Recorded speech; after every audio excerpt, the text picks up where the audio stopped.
The Intergalactic Banking Clan is perhaps one of the most infamous corporations in galactic history, most known for its role in the Clone Wars. But did you know that the IGBC was very important to galactic stability? In case you don't, I'll explain to you today why the IGBC was much more important than you know. I won't tell you how the IGBC controlled basically most of the galaxy because of their position as the most important bank in the Republic. There's another reason why the IGBC was important to galactic stability. A reason many don't think about in Star Wars. Inflation. But before we can discuss the IGBC's role in preventing inflation, we need to explain the concept of inflation and deflation. Both of these concepts are based on supply and demand, and connected to the amount of goods on the market. A highly demanded good becomes more valuable if it is rare, and the same principle applies to money. Cash is always in high demand because it is a universal trading good. Its value comes from the fact that you can trade it for basically anything. But what happens if the stockpile of a resource goes up?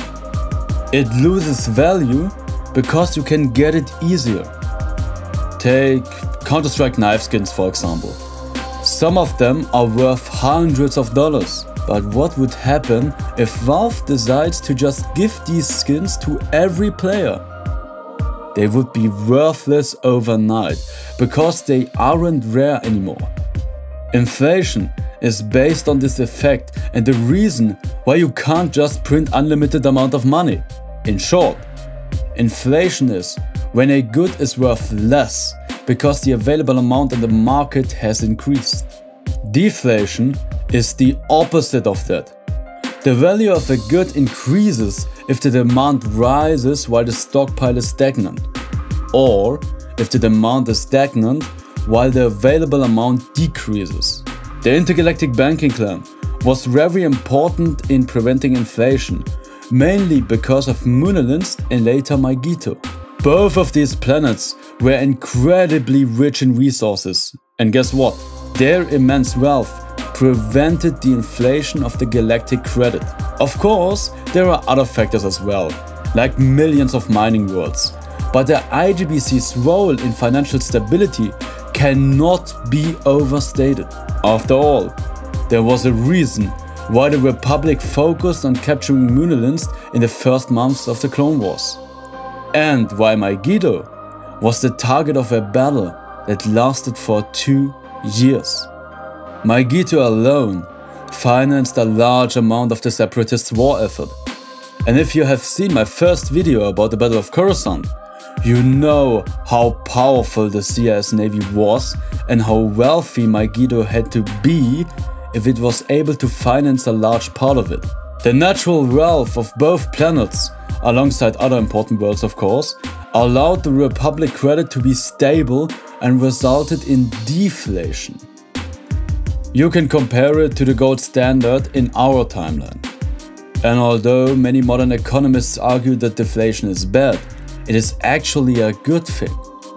The main reason why they believe that deflation is bad is because it results in less consumption. And if there's less consumption, less products are sold, which results in more businesses going bust. However, I argue that deflation is not only the natural, but also the only sustainable path we can go. Ask yourself, what is more important? More businesses being around, or personal financial stability?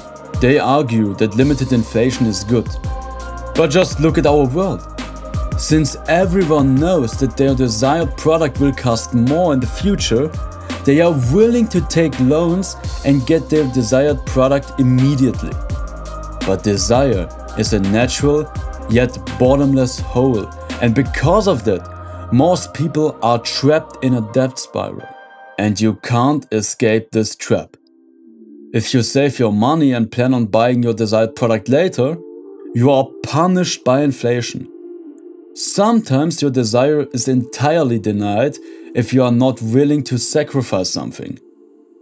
you are only left with 4 possibilities, and all of them are terrible.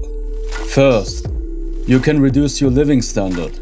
Second, you can pressure your employer to give you more money, which will result in higher prices if everyone does it.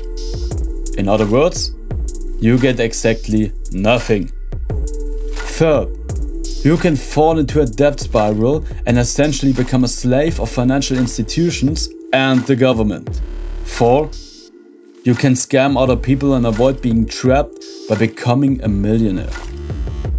As I said previously, all of these options are awful and the inevitable result of inflation.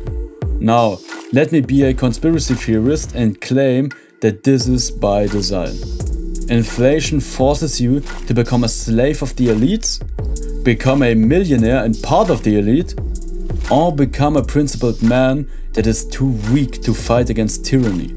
Believe it or not, but this can't be an accident. And even if it is an accident, those who support inflation are unwillingly responsible for tyrannical governments.